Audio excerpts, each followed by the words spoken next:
તો આજે આપણે સ્ટાર્ટ કરવા જઈ રહ્યા છીએ નવું ચેપ્ટર 12થની અંદર ઇલેક્ટ્રોકેમિસ્ટ્રી, વિદ્યુત રસાયણ.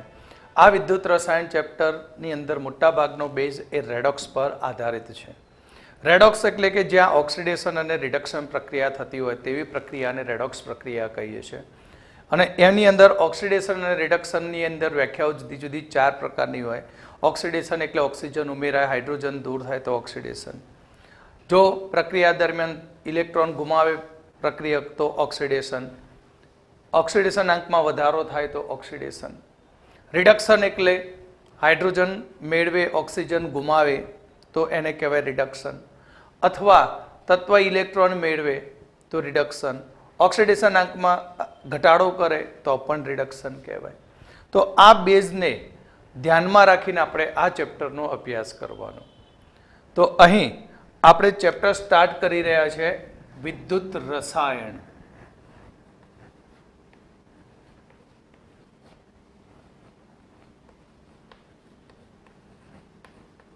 વિદ્યુત રસાયણ એટલે કે ઇલેક્ટ્રોકેમિસ્ટ્રી.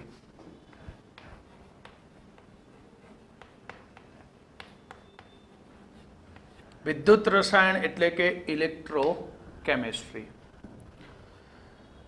વિદ્યુત રસાયણની અંદર આપણે અહીં 2 પ્રકારના કોષનો અભ્યાસ કરીશું. વિદ્યુત રાસાયણિક કોષ, બીજો એ વિદ્યુત વિભાજન કોષ. આ ઉપરાંત આપણે અહીં પ્રમાણિત હાઇડ્રોજન વિદ્યુત ધ્રુવ, પછી પ્રમાણિત રિડક્શન પોટેન્શિયલ, EMF શ્રેણી, નરનસ્ટ સમીકરણ, આ ઉપરાંત દ્રાવણોની વિદ્યુત વાહકતા વિશે જોઈશું. દ્રાવણોની શું જોઈશું? વિદ્યુત વાહકતા. તો આ ટોપિકોની અંદર આપણે ખાસ ધ્યાનપૂર્વક ડિટેલમાં અભ્યાસ કરીશું.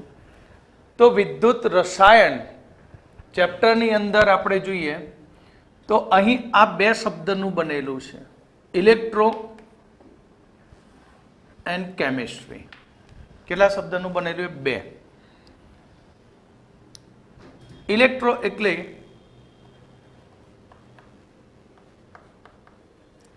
અને બીજું એક કેમિસ્ટ્રી.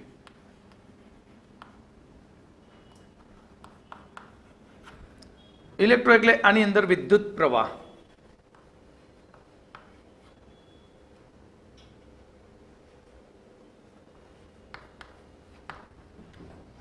કેમિસ્ટ્રી એટલે અહીંયા રાસાયણિક પ્રક્રિયાઓ.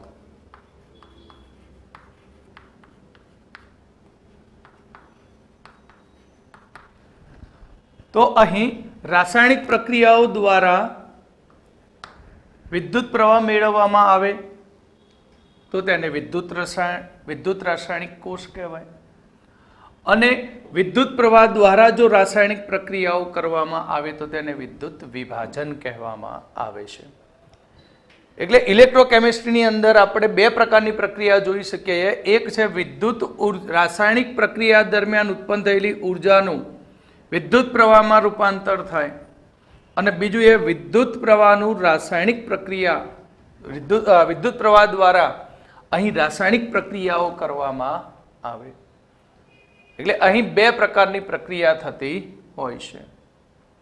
તો અહીં આપણે વિદ્યુત રસાયણનો અભ્યાસ કરીએ, વિદ્યુત રાસાયણિક કોષનો અભ્યાસ કરીએ એ પહેલા કેવી રીતે વિદ્યુત રાસાયણિક કોષ ઉદ્ભવ્યો તેના વિશે આપણે જોઈશું. તો એ ચેક કરતા પહેલા આપણે ઓક્સિડેશન અને રિડક્શનની આધુનિક વ્યાખ્યાઓ જોઈ લઈએ. ઓક્સિડેશન પ્રક્રિયા કોને કહેવાય? નંબર 1, પ્રક્રિયા દરમિયાન તત્વના ઓક્સિડેશન આંકમાં વધારો થાય તો ઓક્સિડેશન પ્રક્રિયા. એક્ઝામ્પલ તરીકે Zn+2HCl gives ZnCl2 plus H2 gas release થાય. તો Zn નો ઓક્સિડેશનાંક 0 થી +2 થાય. તો ઓક્સિડેશનાંકમાં વધારો થયો. ઓક્સિડેશનાંકમાં શું થયો? વધારો. કેટલો વધારો? 2 નો વધારો. તો ઓક્સિડેશન પ્રક્રિયા. સેકન્ડ, અહીં પ્રક્રિયા દરમિયાન તત્વના ઓક્સિડેશન આંકમાં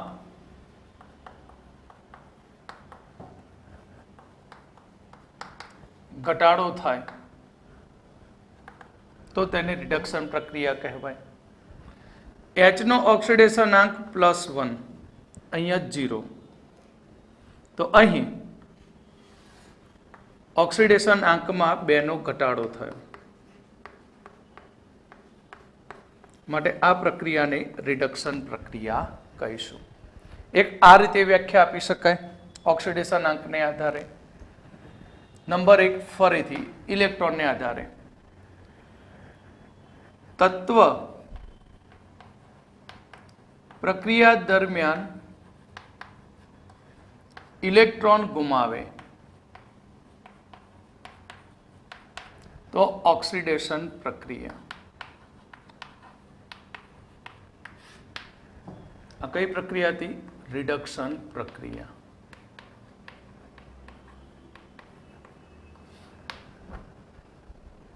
ક્લિયર? એક્ઝામ્પલ તરીકે Zn solid gives Zn2+, electron ગુમાવે તો ઓક્સિડેશન પ્રક્રિયા.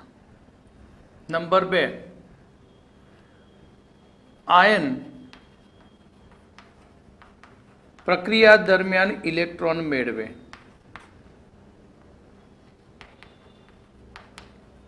તો રિડક્શન પ્રક્રિયા. એક્ઝામ્પલ તરીકે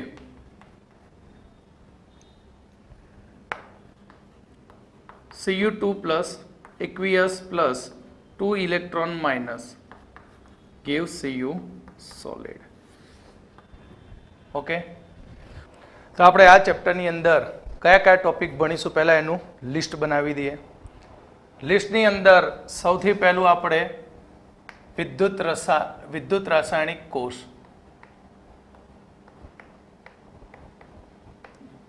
વિદ્યુત રાસાયણિક કોષ, એમાં પણ વર્લ્ડ ફેમસ વિદ્યુત રાસાયણિક કોષ ડેનિયલ કોષ.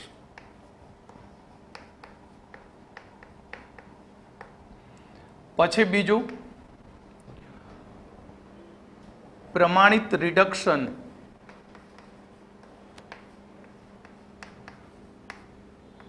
પોટેન્શિયલ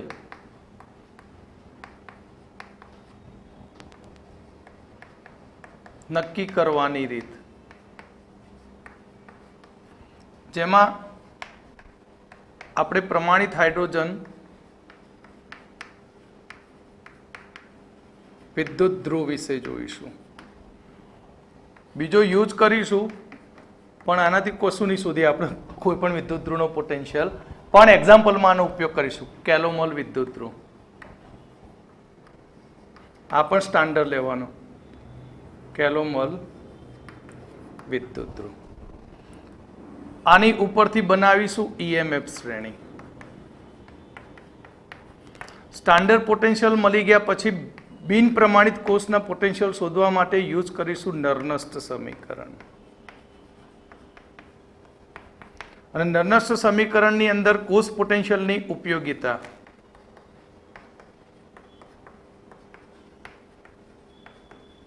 કોષ પોટેન્શિયલની ઉપયોગિતા, જેમાં પ્રક્રિયાનું સંતુલન, અચળાંક સૂત્ર શીખીશું, KSP શીખીશું, pH, આ બધું શીખીશું આની અંદર. નંબર 5માં. નંબર 6 વચ્ચે ટોપિક દાખલ કરી દઈશું વિદ્યુત વિભાજન કોષ.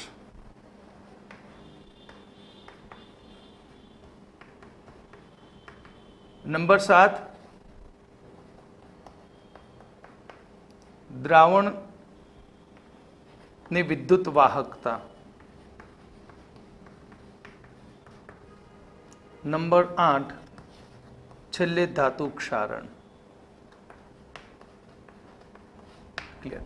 આટલા ટોપિક આપણે અહીંયા જોવાના બરાબર, જેની અંદર એક્ઝામ્પલ પણ આવશે અને સરસ મજાનું ચેપ્ટર છે, બહુ જ સહેલું ચેપ્ટર છે. તો સૌથી પહેલું આપણે વિદ્યુત રસાયણ ચેપ્ટરનું હેડિંગ છે ઇલેક્ટ્રોકેમિસ્ટ્રી.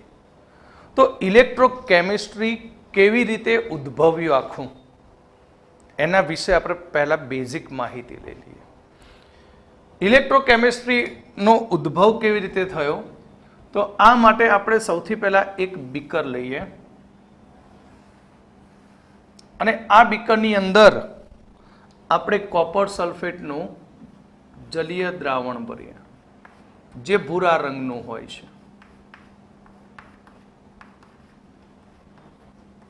CuSO4 નું જલીય દ્રાવણ, અને આ ભૂરો રંગ એ Cu2+ આયનને કારણે છે. Cu2+ આયનને લીધે ભૂરો રંગ મળે છે. હવે બીકરની અંદર આપણે ડુબાડીશું ચોક્કસ વજન કરેલો ઝીંકનો સળિયો.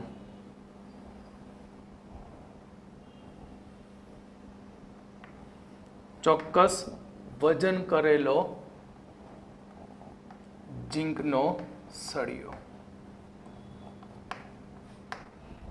અને પ્રક્રિયાની અંદર શું થયું, ટેમ્પરેચર વધ્યું ઘટ્યું કે નહીં તે જાણવા માટે તેમાં થર્મોમીટર મૂકી દઈએ.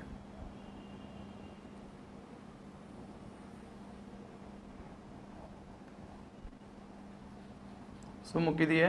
થર્મોમીટર.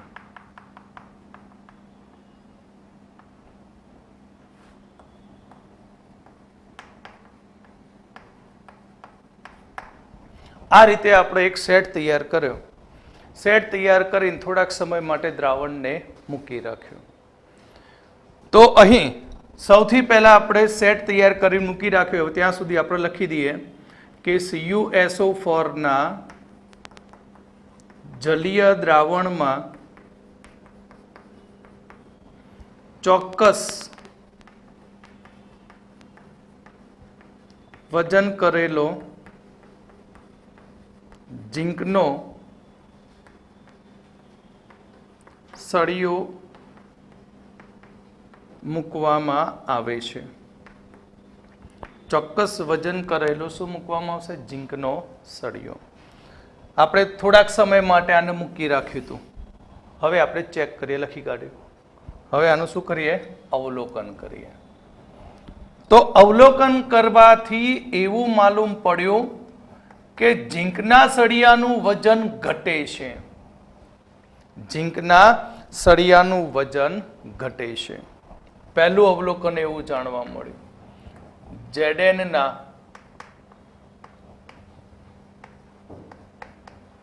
સળિયાનું વજન ઘટે છે. બીજું અવલોકન એવું જોવા મળ્યું કે CuSO4 ના જલીય દ્રાવણ નો ભૂરો રંગ આછો થાય છે. ભૂરો રંગ આછો થાય છે. તથા બીકરની અંદર અવલોકન કર્યું તો એવું જોવા મળ્યું કે ઝીંકના સળિયાને તળિયે અહીંયા રેડ પીપીટી જોવા મળે છે. શું જોવા મળશે? રેડ પીપીટી, લાલ પીપીટી જોવા મળે છે. શું જોવા મળે, કેમ મળે આપણે જોઈએ. હવે તો ત્રીજું પરિણામ,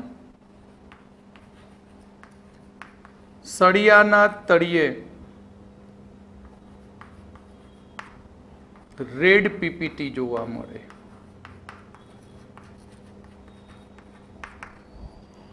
અને થર્મોમીટરના ટેમ્પરેચરમાં શું થયો?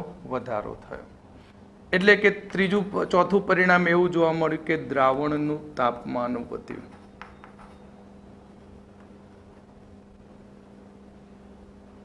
દ્રાવણનું તાપમાન વધે છે.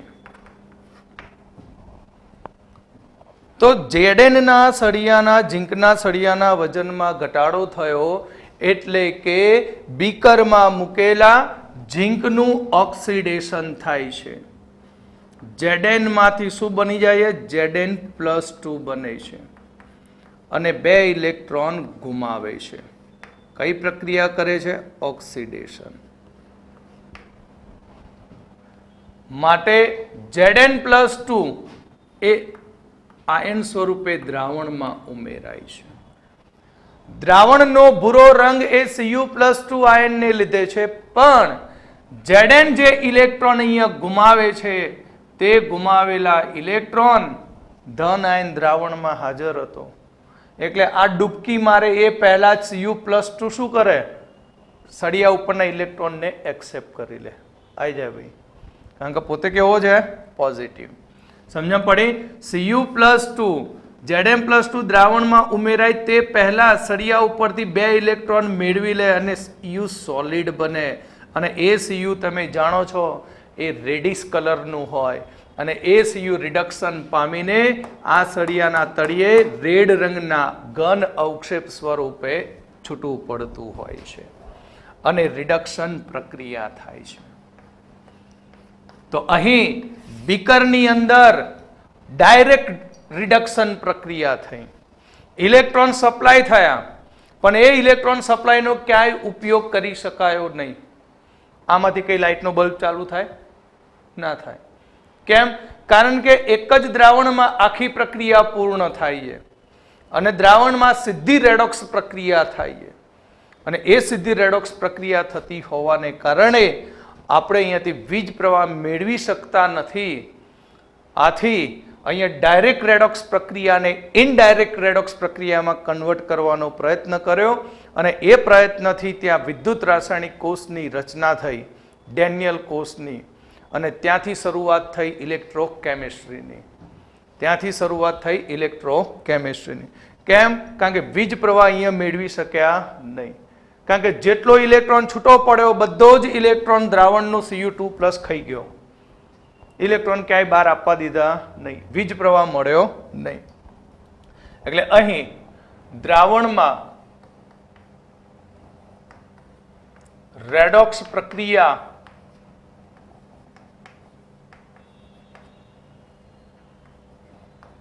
સિદ્ધિ થાય છે. આથી વિદ્યુત પ્રવાહ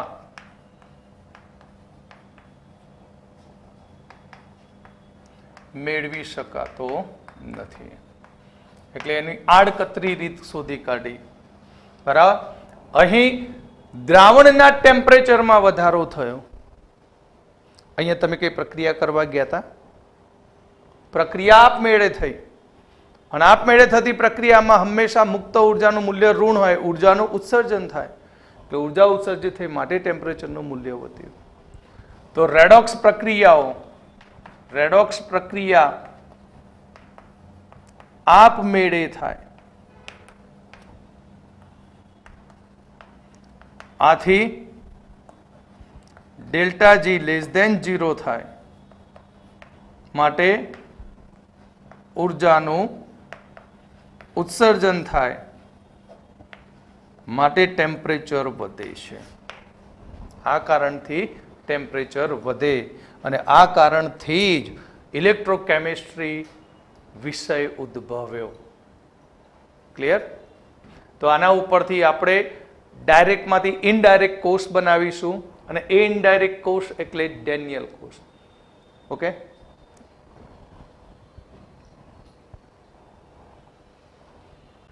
તો આપણે આગળના ટોપિકમાં જોયું તે પ્રમાણે અહીં રાસાયણિક પ્રક્રિયા દરમિયાન જે વિદ્યુત ઉર્જા ઉત્પન્ન થાય એનો આપણે ઉપયોગ કરી શકતા નથી, કારણ કે ત્યાં ડાયરેક્ટ રેડોક્સ પ્રક્રિયા થતી હોય છે. તો આના ઉપરથી વિદ્યુત રાસાયણિક કોષની રચના કરવામાં આવી છે. કોની રચના કરવામાં આવી? વિદ્યુત રાસાયણિક કોષ. વિદ્યુત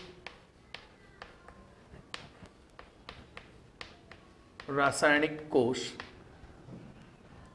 એને બીજું નામ આપ્યું ગેલ્વેનિક કોષ.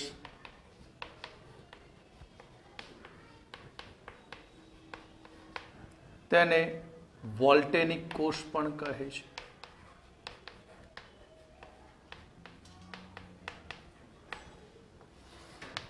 તો વિદ્યુત રાસાયણિક કોષ, ગેલ્વેનિક કોષ, વોલ્ટેનિક કોષનું અહીં સિદ્ધાંત જોઈએ તો સિદ્ધાંત આ પ્રમાણે કે રાસાયણિક ઉર્જાનું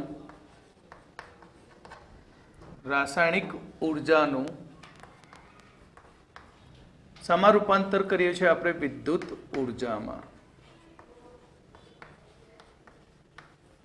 રાસાયણિક ઉર્જાનું વિદ્યુત ઉર્જામાં રૂપાંતર. તો અહીં વિદ્યુત રાસાયણિક કોષ અને ગેલ્વેનિક કોષ અથવા વોલ્ટેનિક કોષ માટેનું વર્લ્ડ ફેમસ ઉદાહરણ છે ડેનિયલ કોષ. વર્લ્ડ ફેમસ ઉદાહરણ કયું છે? ડેનિયલ કોષ. વર્લ્ડ ફેમસ ઉદાહરણ ડેનિયલ કોષ. ડેનિયલ કોષ એટલે કે ZnCu સેલ, ZnCu કોષ. ડેનિયલ કોષ સિવાય ઉપરાંત બીજા પણ કોષ છે.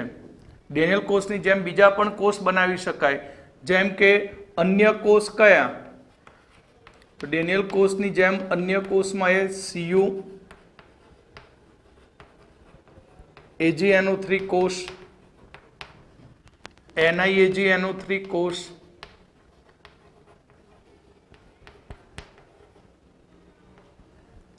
બરાબર, ZnHCl રિએક્શન, આ અન્ય સેલ તરીકે તેનો ઉપયોગ કરી શકાય. તો અહીં ડેનિયલ કોષની આપણે વાત કરીએ છીએ. તો ડેનિયલ કોષની આપણે સૌથી પહેલા રચના જોઈશું. તો ડેનિયલ કોષની રચનાની અંદર આપણે બે બીકર લઈએ છીએ.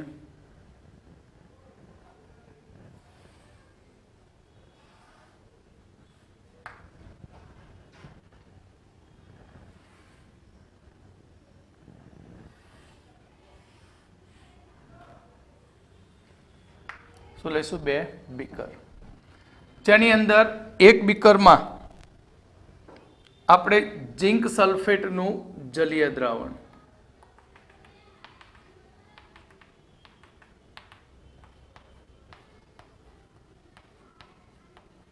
ZnSO4 નું જલીય દ્રાવણ અને તેમાં ઝિંકનો સળિયો મૂકવામાં આવે છે.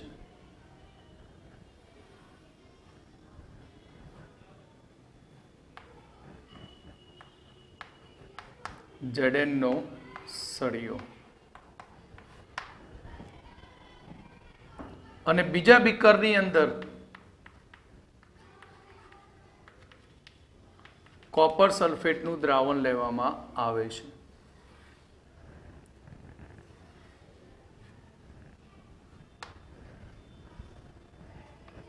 અને તેમાં કોપરનો સળિયો મૂકવામાં આવે. શું મૂકવામાં આવશે? કોપરનો સળિયો. અને ત્યારબાદ આ બંને ને વિદ્યુત વાહક તાર મારફતે બલ્બ સાથે અથવા તો એમીટર સાથે જોડી દઈએ. કોની સાથે? એમીટર સાથે. ક્લિયર? એટલે અહીં આપણે જો રેડોક્સ પ્રક્રિયા આડકતરી રીતે કરી. પહેલામાં બધું એક જ પાત્રમાં હતો, અહીંયા બે પાત્ર લીધા. એટલે રેડોક્સ પ્રક્રિયા કેવી કરી? આડકતરી રીતે કરવામાં આવે. ડાયરેક્ટ નહીં, પરંતુ કેવી? ઇનડાયરેક્ટ. ઇંગ્લિશના જેમ ડાયરેક્ટ સ્પીચ, ઇનડાયરેક્ટ સ્પીચ. બરાબર, અહીંયા સ્પીચ નહીં, આપણે ઇનડાયરેક્ટ બે અલગ અલગ કોર્સ લીધેલા. એટલે રેડોક્સ પ્રક્રિયા, તો રેડોક્સ પ્રક્રિયા આડકતરી રીતે થાય છે. રેડોક્સ પ્રક્રિયા આડકતરી રીતે કરવામાં આવે છે. તો શું થશે? તો અહીં આપણે આગળ જોયું તે પ્રમાણે Zn છે એ Zn ને ઝિંક સલ્ફેટના દ્રાવણની અંદર ડુબાડવામાં આવે ત્યારે Zn નું ઓક્સિડેશન થાય છે અને તે Zn+2 આયન સ્વરૂપે દ્રાવણમાં ઉમેરાય છે. Zn+2 આયન સ્વરૂપે દ્રાવણમાં ઉમેરાય અને અહીંયા ઇલેક્ટ્રોન શું કરે? મુક્ત કરે. એટલે Zn ઓક્સિડેશન પામતો જાય અને +2 આયન સ્વરૂપે દ્રાવણમાં ઉમેરાતો જાય અને ઇલેક્ટ્રોન અહીંયા મુક્ત કરતો જાય. ક્લિયર? એટલે અહીં સૌથી પહેલું શું થયું? Zn સોલિડ હતું, એ Zn સોલિડનું ઓક્સિડેશન થઈ Zn+2 બન્યો, +2 ઇલેક્ટ્રોન માઇનસ. એટલે Zn નું ઓક્સિડેશન થયું અને દ્રાવણમાં Zn+2 ગુમાવે.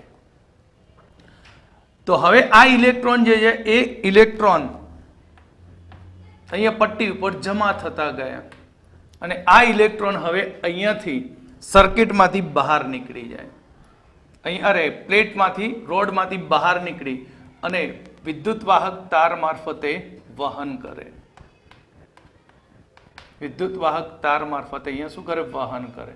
અને વહન કરતા કરતા એ અહીં કોપરની પટ્ટી પર આવશે. ક્યાં આવશે? કોપરની પટ્ટી પર આવશે. અને કોપરની પટ્ટી ઉપર આવે એટલે શું થાય? એક નવું થશે. અહીંયા Zn કેવો છે? +2. હવે +2 છે ને પટ્ટી ઉપર કોને જોયો? ઋણ આયનને. નેગેટિવ ચાર્જ જોયો એટલે Zn તરત જ એની ઉપર ચટાક દઈને ચોંટી જાય. એટલે આ સીધો આની ઉપર આવી જશે અને અહીં આ ભાગમાં Cu2+ aqueous +2 electron minus gives Cu solid બની જશે. શું બની જશે? Cu solid. એટલે અહીં આ પાત્રની અંદર Zn ની પટ્ટીનું વજન ઘટતું જશે અને કોપરના સળિયાનું વજન શું થશે? વધતું જશે. Zn ના સળિયાનું વજન શું થશે? ઘટશે. Zn ના સળિયાનું વજન ઘટે છે અને અહીંયા Cu ના સળિયાનું વજન વધે છે. ઓકે, તો અહીં તમે જાણો છો કે અહીંયાથી ઇલેક્ટ્રોન મુક્ત થયા. ઇલેક્ટ્રોન મુક્ત થયા માટે આ રોડ નેગેટિવ બની જાય. શું બની જાય? નેગેટિવ. અને અહીં આ રોડ ઉપર ઇલેક્ટ્રોન આવ્યા માટે આ સળિયો એ પોઝિટિવ બની જશે. શું બની જશે? પોઝિટિવ બની જશે. તો આ ધ્રુવ ઉપર ઓક્સિડેશન પ્રક્રિયા થઈ કે જે વિદ્યુત ધ્રુવ ઉપર ઓક્સિડેશન પ્રક્રિયા થાય તેને એનોડ ધ્રુવ કહેવામાં આવે છે અને જે વિદ્યુત ધ્રુવ ઉપર રિડક્શન પ્રક્રિયા થાય તેને કેથોડ ધ્રુવ કહેવામાં આવે છે. આને એનોડ કહીશું, આને કહીશું કેથોડ કહીશું. તમે જુઓ તો ઇલેક્ટ્રોનનો પ્રવાહ કઈ તરફ વહન પામ્યો?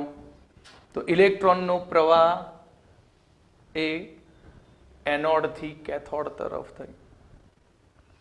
કઈ તરફ થાય? એનોડ થી કેથોડ તરફ થાય. એટલે કે ઇલેક્ટ્રોનનો પ્રવાહ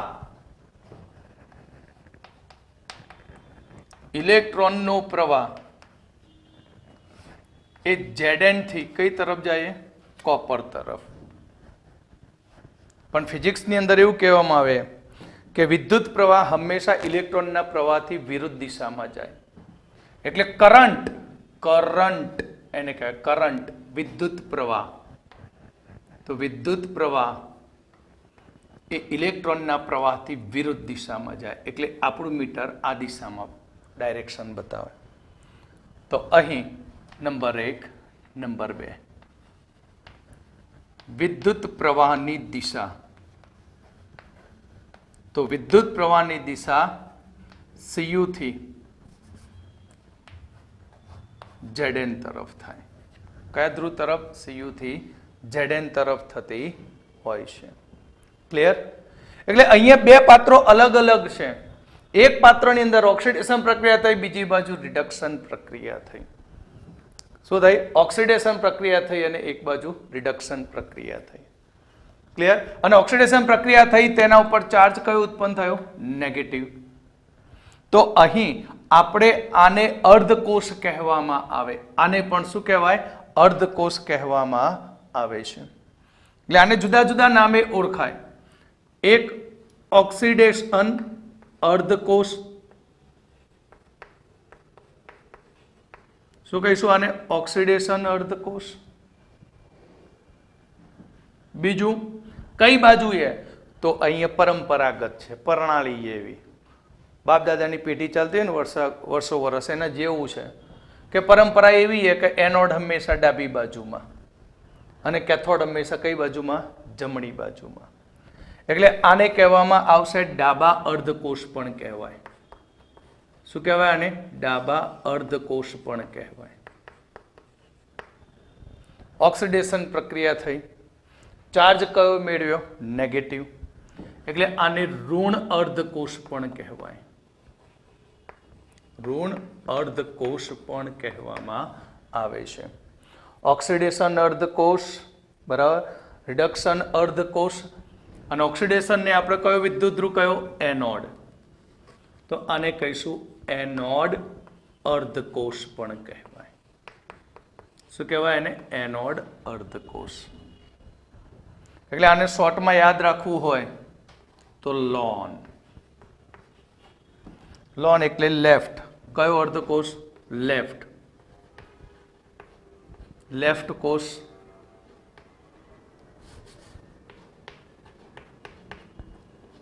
ઓક્સિડેશન અર્ધકોષ, એનોડ અર્ધકોષ, નેગેટિવ અર્ધકોષ. ચાર નામે ઓળખી શકાય. હવે એ જ પ્રમાણે આપણે આવી જઈએ રાઈટ સાઈડ. તો રાઈટ સાઈડમાં રિડક્શન પ્રક્રિયા થઈ, તો આને કહીશું રિડક્શન અર્ધકોષ. બરાબર. જમણી બાજુ છે તો એને કહીશું જબા અર્ધકોષ.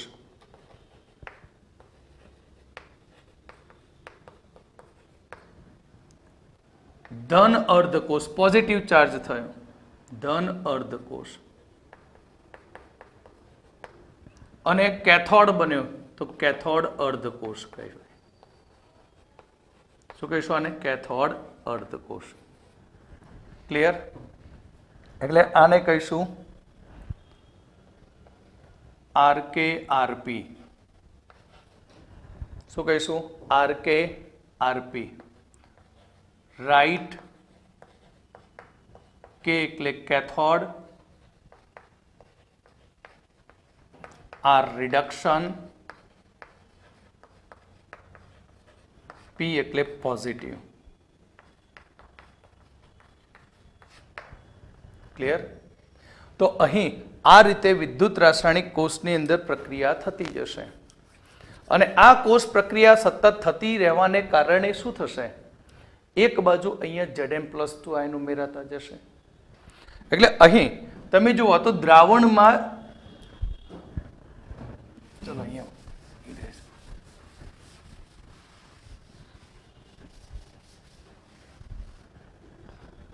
તો પ્રક્રિયા થવાને કારણે અહીં જે લેફ્ટ સાઈડનો કોષ છે, લેફ્ટ સાઈડના કોષની અંદર ZnSO4 ના દ્રાવણમાં Zn+2 આયન ઉમેરાતા દ્રાવણ ધન વીજભારિત બને છે.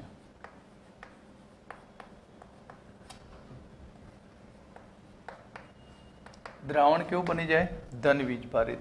એટલે કે અહીં Zn2+ ની સાંદ્રતા વધતી જાય છે. સાંદ્રતા શું થાય? વધે છે. કારણ કે શરૂઆતમાં આપણે ZnSO4 લીધું હતું. ZnSO4 શરૂઆતમાં તટસ્થ હતું, પણ જેમ જેમ Zn નું ઓક્સિડેશન થયું તેમ તેમ Zn+2 આયન નવાને નવા ઉમેરાતા ગયા. હવે Zn+2 આયન નવાને નવા ઉમેરાતા જાય તો દ્રાવણમાં Zn+2 ની માત્રા વધી જાય, માટે દ્રાવણ ધન વીજ ભારિત બની જાય છે. ક્લિયર? આ ઘટના ક્યાં થઈ? લેફ્ટમાં. રાઈટ સાઈડમાં શું થયું? તો રાઈટ સાઈડમાં શરૂઆતમાં CuSO4 નું જે દ્રાવણ હતું જલીય, તો એ CuSO4 નું જે જલીય દ્રાવણ હતું એ જલીય દ્રાવણમાં Cu+2 ને SO4-2 બંને સરખા હતા. એટલે વિદ્યુતીય રીતે કેવું હતું? તટસ્થ હતું. વિદ્યુતીય રીતે કેવું હતું? તટસ્થ. પણ દ્રાવણમાંથી Cu+2 ચીપકી જાય ઇલેક્ટ્રોન મેળવીને. ક્યાં? કોપરની રોડ ઉપર. એટલે દ્રાવણમાં Cu+2 ની સાંદ્રતા શું થશે? ઘટતી જશે. Cu+2 ની સાંદ્રતા શું થાય? ઘટતી જાય. હવે સાંદ્રતા ઘટતી જાય તો એની સાથે કોણ હતો? SO4-2. તો દ્રાવણમાં શું થશે? SO4-2 આયનોની સાંદ્રતા વધતી જાય. કોની સાંદ્રતા વધશે? SO4-2. અને SO4 નેગેટિવ છે એટલે દ્રાવણ આખું કેવું બની જાય? ઋણ વીજભારિત. તો અહીં Cu+2 આયનનું રિડક્શન થતા દ્રાવણમાં Cu+2 ની સાંદ્રતા ઘટે. કારણ કે તટસ્થ હતું ત્યારે Cu+2 SO4 સરખા હતા, પણ Cu+2 અહીંયા જમા થતો ગયો જ્યાં સુધી તાકાત હતી ત્યાં સુધી, પણ એને કોણ મૂકતો ગયો બાકીનો? SO4-2 બરાબર. એટલે SO4-2 ની સાંદ્રતા વધી જાય, SO4-2 ની સાંદ્રતા વધે અને દ્રાવણ ઋણ વીજભારિત બને. દ્રાવણ કેવું બની જશે? ઋણ વીજભારિત બની જશે. એટલે હવે એ મીટરનો કાંટો હલશે નહીં. કેમ? કારણ કે બંને બાજુ આયનોનું સેપરેશન થઈ ગયું. એક બાજુ ધન આયન બની ગયા, બીજી બાજુ ઋણ આયન બની ગયા. બે બાજુ ધન આયન અને ઋણ આયનનું સેપરેશન થઈ ગયું. સેપરેશન થવાને કારણે હવે કોષ પ્રક્રિયા કરતો અટકી જાય. કોષમાંથી વિદ્યુત પ્રવાહ ઉત્પન્ન થશે નહીં. કેમ નહીં થાય? બરાબર. તો એના પ્રોબ્લેમ વિશે આપણે જોઈએ હવે. બરાબર. સેકન્ડ આ બધું ઇરેઝ કરીને તો આપણે અહીંયા એવું કહ્યું કે અહીં એક બાજુ ધન આયન બનતા ગયા અને એક બાજુ ઋણ આયન બનતા ગયા. એના કારણે દ્રાવણમાં આખા કોષની અંદર ધન આયન ઋણ આયનનું સેપરેશન થઈ ગયું. સેપરેશન થવાને કારણે હવે વીજ પ્રવાહ ઉત્પન્ન થતો નથી. કેમ ઉત્પન્ન થતો નથી? એનું કારણ જુઓ કે અહીંયા Zn+2 સતત ઉમેરાતા ગયા, એટલે દ્રાવણમાં Zn2+ શું થયા? વધી ગયા. ક્લિયર? Zn+2 શું થાય? વધી જાય. Zn+2 ની માત્રા વધે. Zn+2 કયો? ધન આયન છે. ધન આયનો વધારે હોય તો શું કરે? સપાટી પરના જે ઇલેક્ટ્રોન એ ઇલેક્ટ્રોનને શું કરે? પોતાની તરફ ખેંચી લે. હવે ભાગીશ ક્યાં? મેં ગુમાવેલો એ પણ તને હવે જવા દઉં નહીં. જ્યાં સુધી જવું તું ત્યાં સુધી તું જઈ શક્યો, હવે ક્યાં જઈશ? કેમ? કારણ કે Zn ની સાંદ્રતા વધી જાય. ક્લિયર? એટલે Zn+2 આયનો હવે એ Zn ના રોડ ઉપરના ઇલેક્ટ્રોનને પોતાની તરફ આકર્ષી લે અને એ આકર્ષવાને કારણે ઇલેક્ટ્રોનનો પ્રવાહ સ્ટોપ થઈ ગયો. ઇલેક્ટ્રોનનો પ્રવાહ શું થઈ જાય? સ્ટોપ થાય. તો અહીં મુશ્કેલી શું થઈ? વીજ પ્રવાહ ન ઉત્પન્ન થવાને કારણે. તો પહેલી મુશ્કેલી પ્રોબ્લેમ એ છે. તો પ્રોબ્લેમ એ થયો કે અહીં Zn+2 દ્રાવણમાં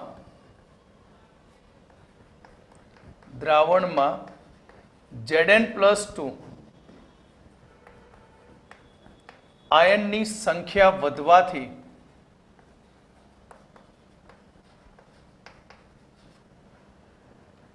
દ્રાવણમાં ધન આયનની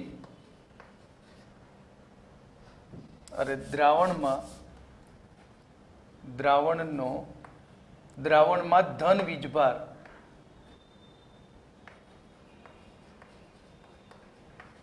વધે છે અને એ ધન વીજભાર જે Zn ના સળિયા પર રહેલા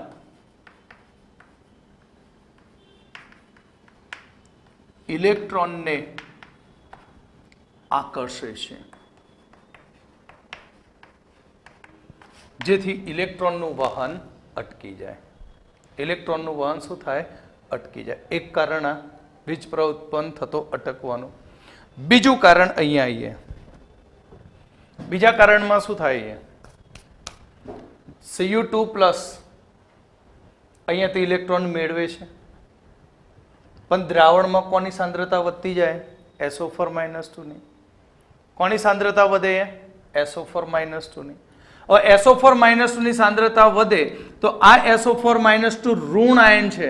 ઋણ આયન આ ઇલેક્ટ્રોનને શું કરે? અપાકર્ષણ. આયો છે એવો પાછો જતો રહે, જરૂર નથી. કેમ? કારણ કે દ્રાવણમાં SO4-2 ની સાંદ્રતા શું છે? વધી ગઈ છે. અને SO4-2 ઋણ આયન છે. ઋણ આયન વધુ હોય તો ઇલેક્ટ્રોન પોતે ઋણ આયન છે, એને ક્યાં પકડે?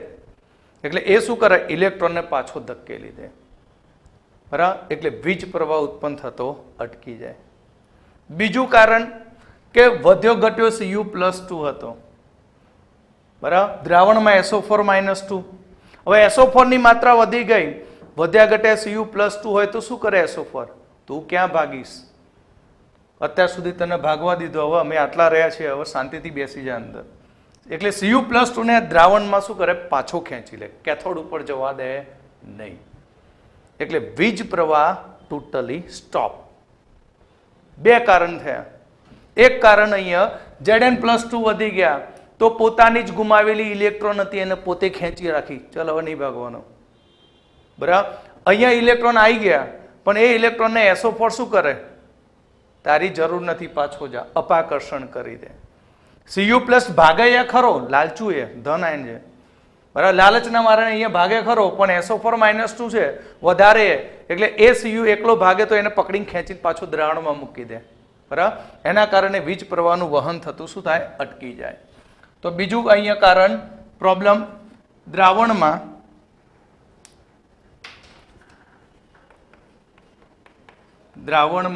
SO4-2 આયનની સાંદ્રતા વધતા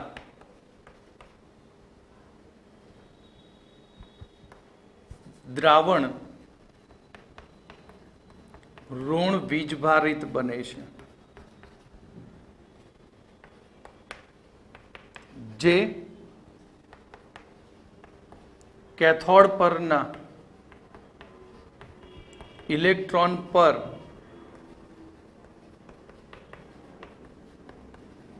અપાકર્ષણ બળ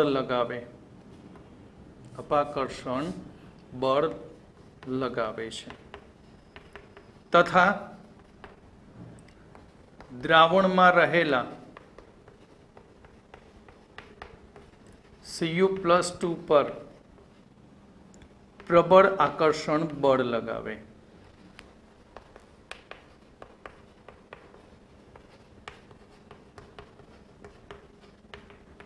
માટે વીજ પ્રવાહનું વહન થતું અટકી જાય. એટલે ઇલેક્ટ્રોન પ્રવાહ વહન અટકી જાય તો વીજ પ્રવાહનું વહન પણ શું થાય? અટકી જાય છે. ક્લિયર? તો હવે આપણે વીજ પ્રવાહનું વહન કરવું એ ફરીથી, તો વીજ પ્રવાહનું વહન ફરીથી કરવા માટે કોની જરૂર પડે? Salt bridge. કોની જરૂર પડશે? સોલ્ટ બ્રિજની. તો અહીંયા આપણે સોલ્ટ બ્રિજ, ક્ષાર સેતુ,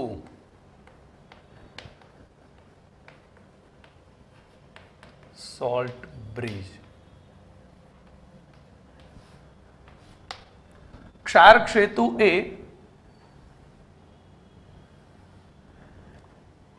કાચની પોલી યુ આકારની નળી હોય છે. ક્ષાર સેતુ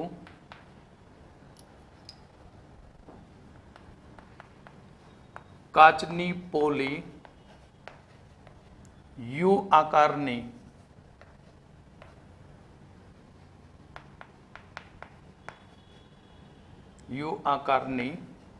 નળી હોય છે અને આ યુ આકારની નળીની અંદર નિષ્ક્રિય વિદ્યુત વિભાજ્ય, ઇનર્ટ વિદ્યુત વિભાજ્ય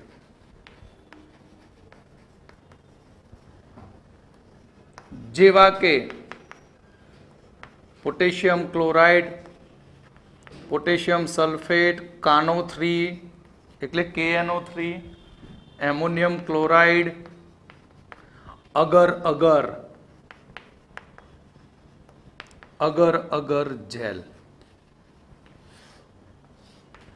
જે અહીંયા ભરવામાં આવે છે. ક્લિયર? અગર જેલ અથવા તો K2SO4, KNO3, એમોનિયમ ક્લોરાઇડ કે એની અગરની જેલ ભરવામાં આવે છે. તો અહીં આ potassium chloride, K2SO4, KNO3, ammonium ક્લોરાઇડનું આપણે અહીં વિદ્યુત વિભાજનનું દ્રાવણ ભરીએ તો દ્રાવણમાં આપણને શું મળે? K+Cl- મળે.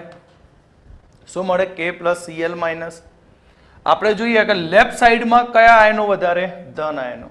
રાઈટ સાઈડમાં ઋણ આયન. એટલે અહીં Cl- આયનો જે છે એ બધા Cl- આયનો આ તરફ વહન કરે બ્રિજમાંથી અને K પ્લસ આયનો આ રીતે વહન કરે. ક્લિયર? અને સોલ્ટ બ્રિજ એ બંને દ્રાવણોની વિદ્યુત તટસ્થતા જાળવવાનું કાર્ય કરે છે. હજી આ સર્કિટ પૂરી થઈ નથી. સર્કિટ પૂરી નથી થઈ એના કારણે અમુક સમય પછી કોષ કાર્ય કરતો અટકી જાય, વીજ પ્રવાહ ઘટીને કેવું થઈ જાય? 0 થાય.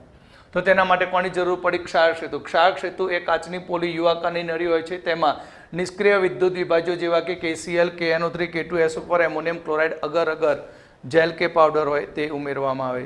અગર અગર એક પ્રકારનો પાવડર હોય, આટા જેવો હોય, લોટ જેવો હોય, બરાબર, અને એની પેસ્ટ સ્વરૂપે તેને ઉમેરવામાં આવે, ભરવામાં આવે, બરાબર. કારણ કે લિક્વિડ ફોર્મમાં ભરવાથી શું થાય? આયનોની મોબિલિટી વધારે થાય, આયનોનું સ્થાનાંતર વધી જાય. સોલિડ સ્વરૂપે ભરવાથી એની વાહકતામાં કોઈ ફેરફાર આપણને એની ઇફેક્ટ જોવા મળતી નથી. ક્લિયર? એટલે સોલ્ટ બ્રિજ ને આપણે અહીં મૂકી દઈએ. ધારો કે પોટેશિયમ ક્લોરાઇડનો સોલ્ટ બ્રિજ.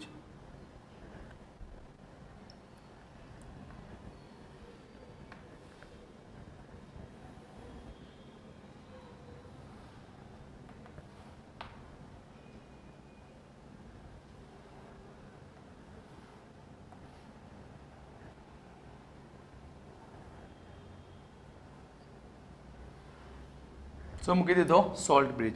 અને સોલ્ટ બ્રિજના અહીંયા બંને છેડે ગ્લાસ વૂલ લગાવવામાં આવે છે. શું લગાવવામાં આવશે? Glass wool. અને અહીંયા આપણે ભરી દીધું, ધારો કે KCl નું દ્રાવણ. કોનું દ્રાવણ? KCl, K plus Cl minus. તો શું થશે?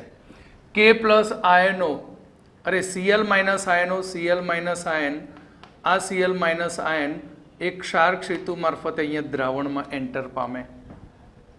અને દ્રાવણમાં એન્ટ્રી કરીને શું કરે? Zn પ્લસ ને તટસ્થ કરી નાખે, જે વધારાના પડ્યા હોય, અને ZnCl2 બનાવી દે. શું બનાવી દે? ZnCl2. એટલે આ જે ઇલેક્ટ્રોનને પકડી રાખ્યા હતા એ ઇલેક્ટ્રોનને શું કરે?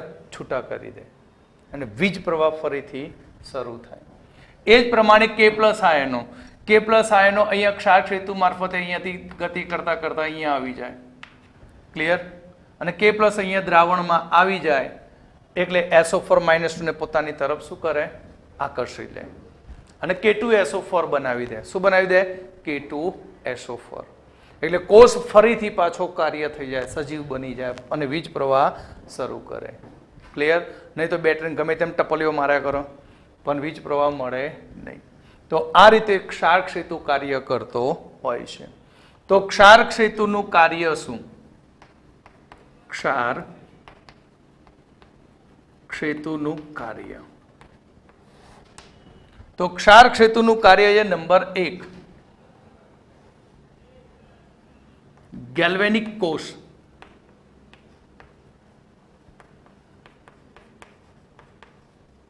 ગેલ્વેનિક કોષનો આંતરિક વીજ પરિપથ, લથપથ, પરિપથ પૂર્ણ કરે છે, અગ્નિપથની જેમ. બરાબર? ગેલ્વેનિક કોષ નો આંતરિક વીજ પરિપથ પૂર્ણ કરે. બીજું કામ શું કર્યું? આને ઋણ આયન આપીને કે ચલ તટસ્થ, આને ધન આયન આપીને તટસ્થ. એટલે બંને દ્રાવણોને શું કરે? વિદ્યુતીય રીતે તટસ્થ કરે છે. બીજું કાર્ય, બે દ્રાવણોનું જોડાણ કરવાનું, બે દ્રાવણોનું જોડાણ કરીને દ્રાવણની વિદ્યુત તટસ્થતા જાળવે છે. દ્રાવણની શું કરે? વિદ્યુત તટસ્થતા જાળવે છે. ઓકે, આગળ આપણે જોઈએ આની અંદર. બરાબર? પણ બોર્ડ ભરાઈ ગયું, એને ઇરેઝ કરીને ફરીથી આગળ વધીએ. ત્રીજું કાર્ય શું? આપણે કહ્યું કે સોલ્ટ બ્રિજ શું શબ્દ વાપર્યો? Salt bridge. એકલો બ્રિજ નથી. ક્લિયર? જો બ્રિજ એકલો વાપરવામાં આવે, એકલો ખાલી નળી મૂકી દઈએ. શું કરીએ? એકલી ખાલી નળી મૂકી દઈએ તો ત્રીજું કાર્ય એનું શું? બરાબર. તો અહીંયા જો ફક્ત આપણે ખાલી બ્રિજ મૂકી દઈએ, ખાલી બ્રિજ મૂકીએ તો શું થાય? આ બ્રિજ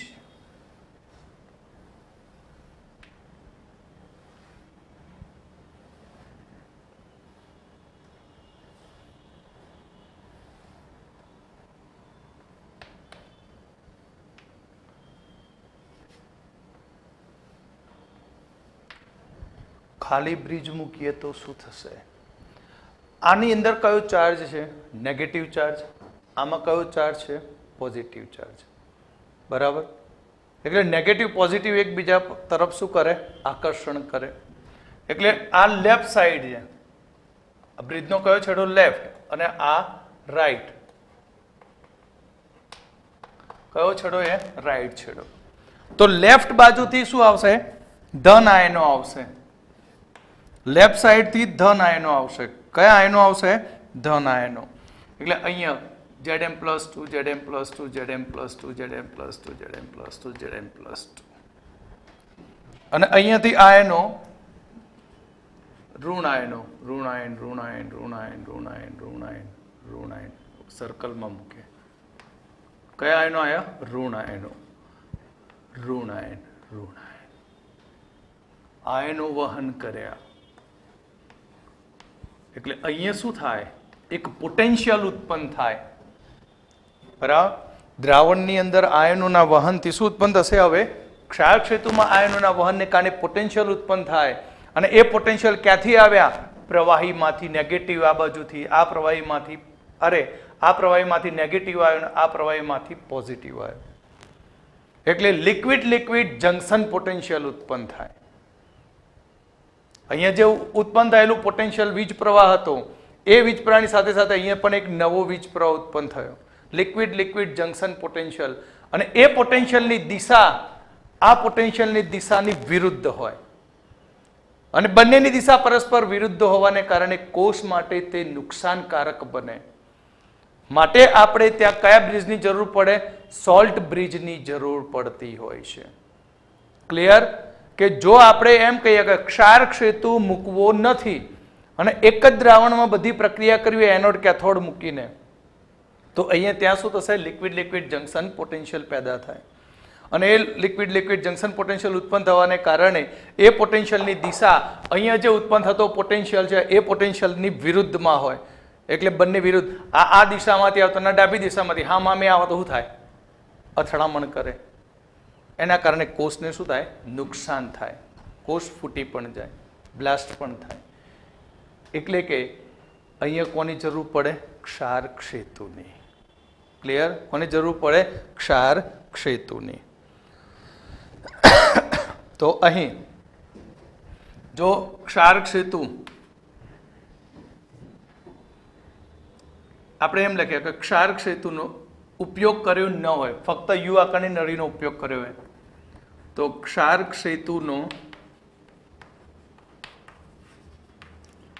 ઉપયોગ કરવામાં ન આવે તો લિક્વિડ લિક્વિડ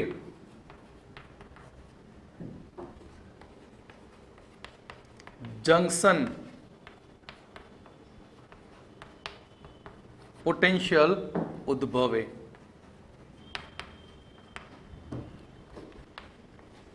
આ પોટેન્શિયલની દિશા આ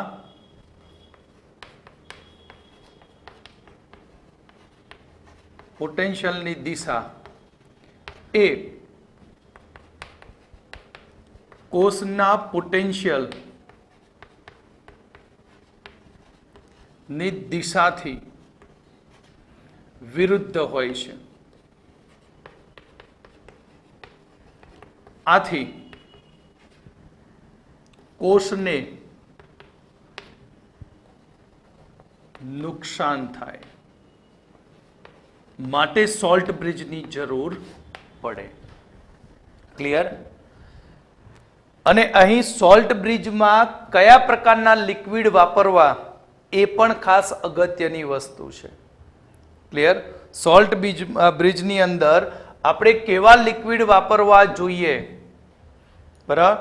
તો હવે એના વિશે જોઈશું. બરાબર?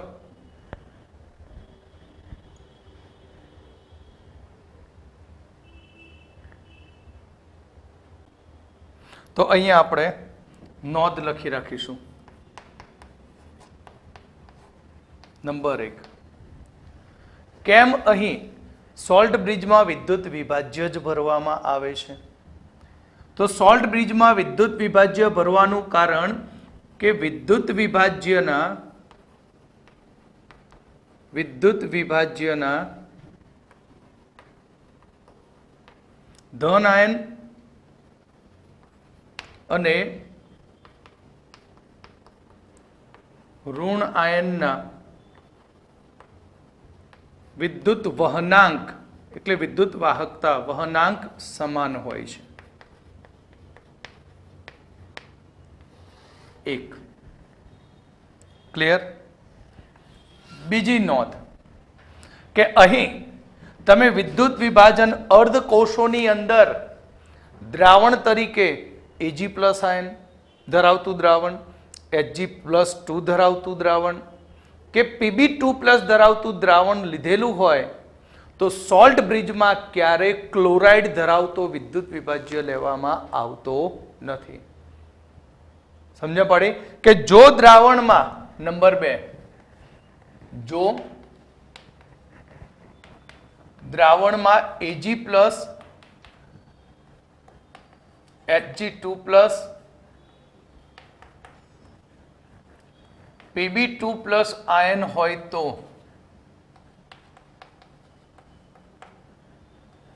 ક્ષાર ક્ષેતુમાં KCl, NaCl, એમોનિયમ ક્લોરાઇડ લઈ શકાય નહીં, કારણ કે અવક્ષેપણ થાય છે. જેમ કે Ag+ હોય તો Cl- સાથે AgCl સોલિડ બનાવી દે. બરાબર? એટલે તટસ્થ કરવાનું તો Ag+ ને અહીંયા ચોંટી જાય એટલે બીજા Cl આવી શકે ને બ્લોક થઈ જાય અહીંયાથી. અહીંયા ધારો કે Ag+ હોય, આવતા Cl સાથે તરત જ એની સાથે જોડીને AgCl સોલિડ બનાવી દે એટલે બ્રિજ કેવો થઈ જાય? બ્લોક થાય. એટલે વીજ પ્રવાહ ઉત્પન્ન થતો તરત જ શું થાય? અટકી જાય. જેમ લાઇટ બંધ થઈ ગઈ અને આવીને ઝબકારા મારી જાય ને એના જેવું થાય. બરાબર? 1 સેકન્ડ માટે એકદમ ચાલુ થાય પછી તરત જ બંધ થાય. Hg2+, Cl- સાથે અવક્ષેપણ પામી HgCl2 બનાવી દે, એ પણ સોલિડ. Pb2+, 2Cl- સાથે જોડાઈને PbCl2 બનાવી દે, સોલિડ. ક્લિયર? ઓકે? તો આ થયું વિદ્યુત રાસાયણિક કોષ, ક્ષારક્ષેતુ, ક્ષારક્ષેતુનું કાર્ય, કયા સોલ્ટ બ્રિજ ની અંદર કયા પ્રકારનો સોલ્ટ ભરવું તેના વિશે બધી આપણે માહિતી જોઈ લીધી.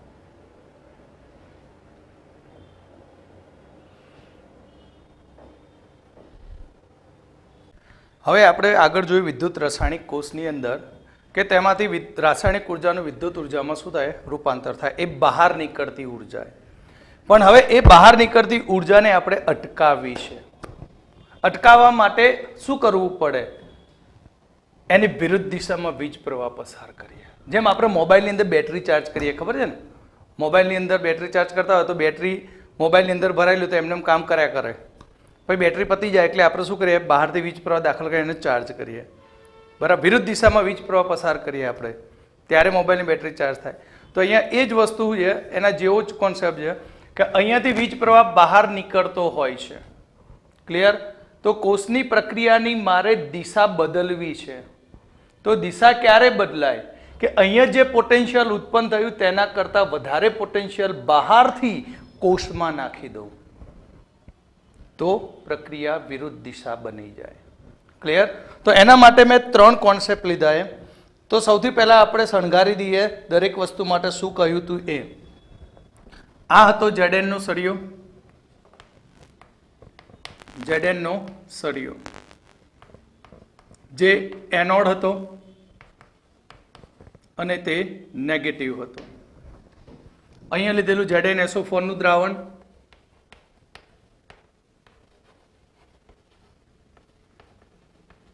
અને આ છે salt bridge, ક્ષારક Setu.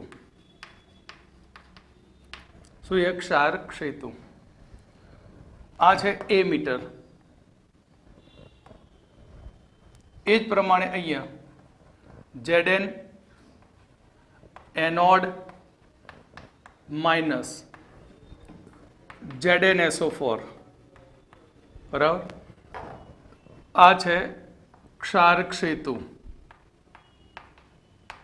A metre, બરાબર. આ છે Zn એનોડ અને ZnSO4 નું દ્રાવણ, અને આ A મીટર, બરાબર. આ અવરોધ છે R.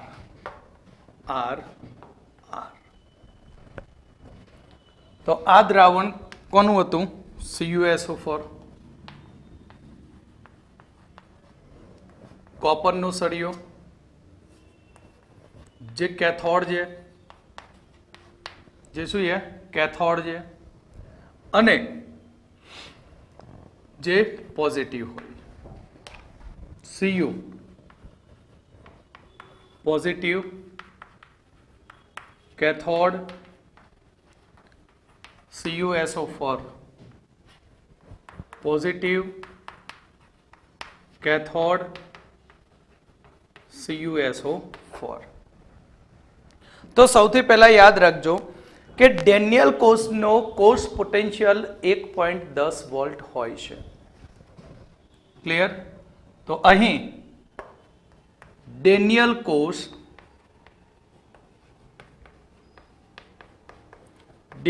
કોષનો પોટેન્શિયલ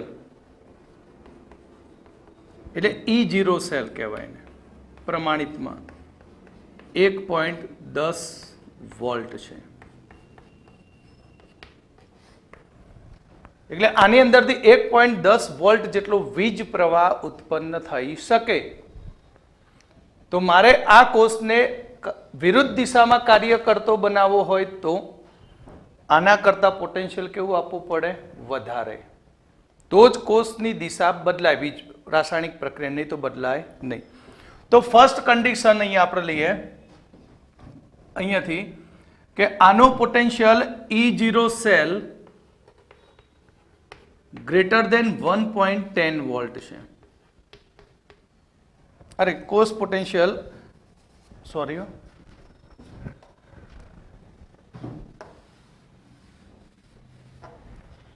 અહીંયા આપણે એવું લઈએ કે બહારથી આપવામાં આવતો E એક્સટર્નલ પોટેન્શિયલ EEXT, બરાબર. આ EEXT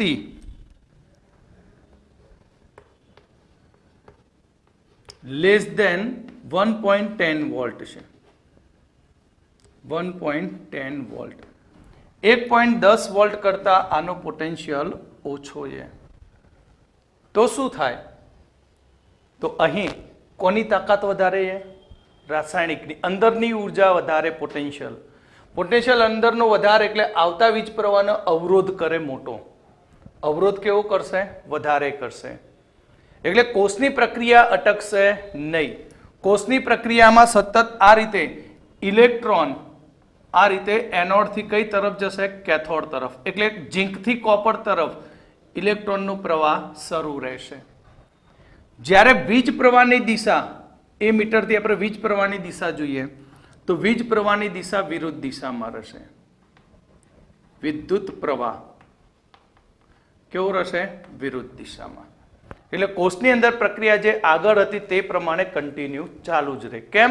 કારણ કે અહીં જે 1.10 કરતા ઓછો વોલ્ટેજ આપવામાં આવે છે, 1.10 કરતા ઓછો વોલ્ટેજ આપીએ તો આ કોષ વધારે અવરોધ કરે કોના ઉપર? બહારથી આવતા પ્રવાહ ઉપર. ક્લિયર? એટલે અહીં ફર્સ્ટ આપણે કહી શકીએ કે નંબર 1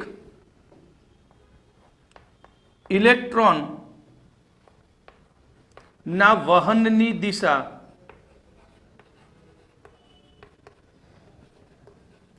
Zn થી કોપર તરફ, વિદ્યુત પ્રવાહની દિશા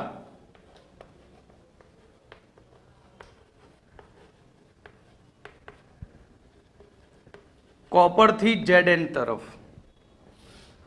ક્લિયર? આના માટે નંબર 2 આની અંદર જ એનોડનો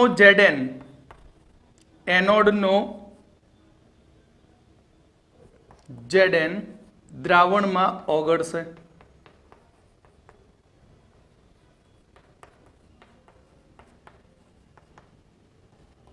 અને કેથોડના સીયુનું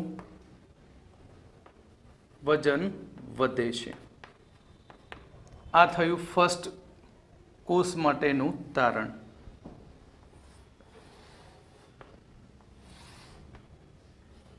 ક્લિયર? હવે સેકન્ડ માટેની વાત કરીએ. આ ફર્સ્ટ.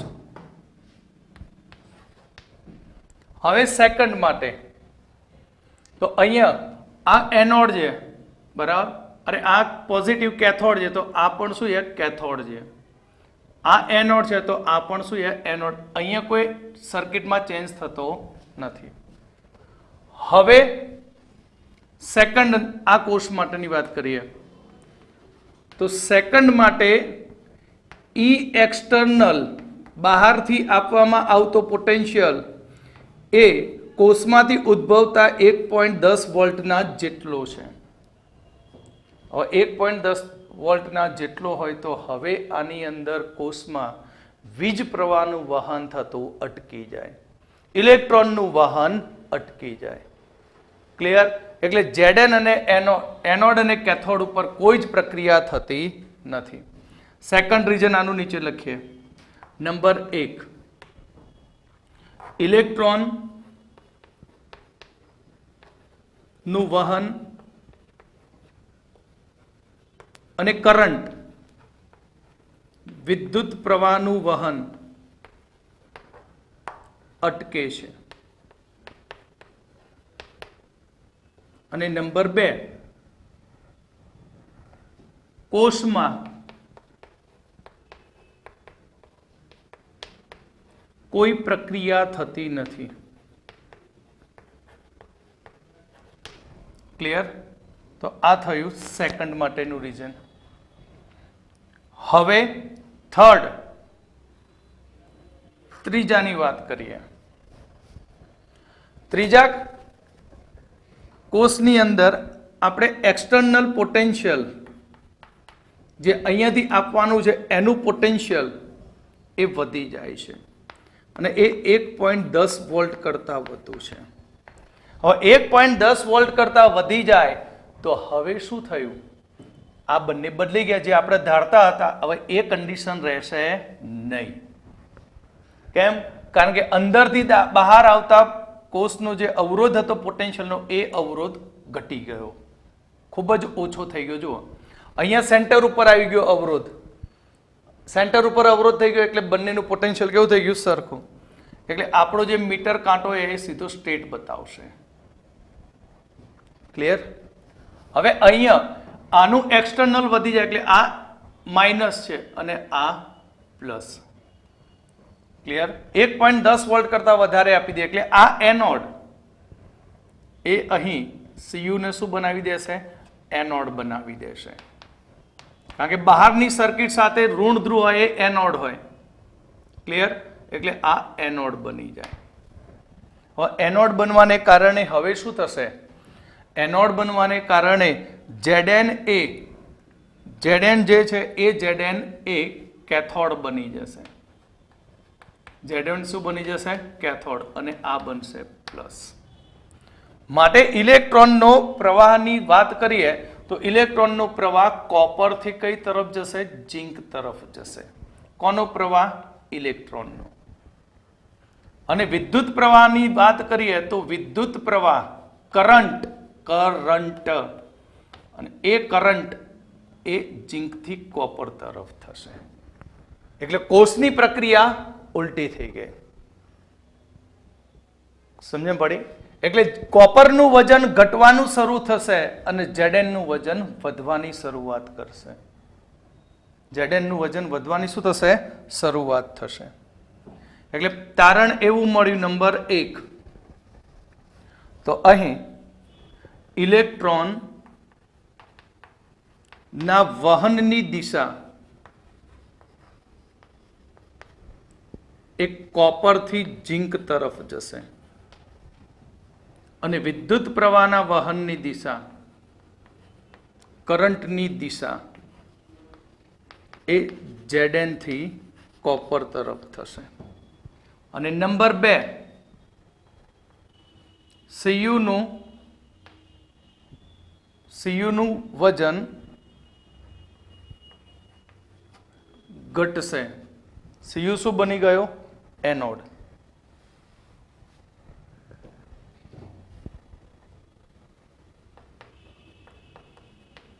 એનોડના Cu નું વજન ઘટશે. કેમ? કારણ કે Cu નું ઓક્સિડેશન થવાની શરૂઆત થઈ ગઈ.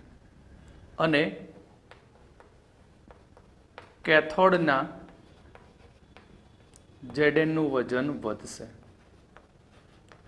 કારણ કે કેથોડ ઉપર Zn+2 નું રિડક્શન થશે. Zn+2 નું શું થાય? રિડક્શન. અને અહીંયા પ્લેટ ઉપર જમા થશે અને આ પ્લેટ ઉપરથી ક્યાં આવશે? દ્રાવણમાં આવશે. ક્લિયર? એટલે આ રીતે આપણે બાહ્ય પોટેન્શિયલ દાખલ કરીને વીજ પ્રવાહના વહનની દિશા ઉલટાવી શકાય તથા ઇલેક્ટ્રોનના વહનની દિશા ઉલટાવી શકાય અને કોષને વિરુદ્ધ કાર્ય કરતો કરી શકાય. તો આવા કોષને કહેવાય વિદ્યુત વિભાજન કોષ કહેવામાં આવે છે. આપણે 2 પ્રકારના કોષ ભણવાના હતા. એક વિદ્યુત રાસાયણિક કોષ અને એક વિદ્યુત વિભાજન કોષ. અહીંયા બની જશે વિદ્યુત વિભાજન કોષ. તમે જુઓ અહીંયા પ્રક્રિયા કેવી થઈ? એનોડ કેથોડ ઉપર. તો અહીંયા પ્રક્રિયા બધી આપમેળે થાય છે. આપમેળે પ્રક્રિયા થાય છે. અહીંયા પ્રક્રિયા આપમેળે થઈ નહીં. એનોડ કેથોડ ઉપર આપમેળે પ્રક્રિયા થઈ ના, બહારથી પોટેન્શિયલ આપ્યો ત્યારે થઈ. એટલે પ્રક્રિયા આપમેળે થતી નથી. પ્રક્રિયા આપમેળે થતી નથી. ક્લિયર?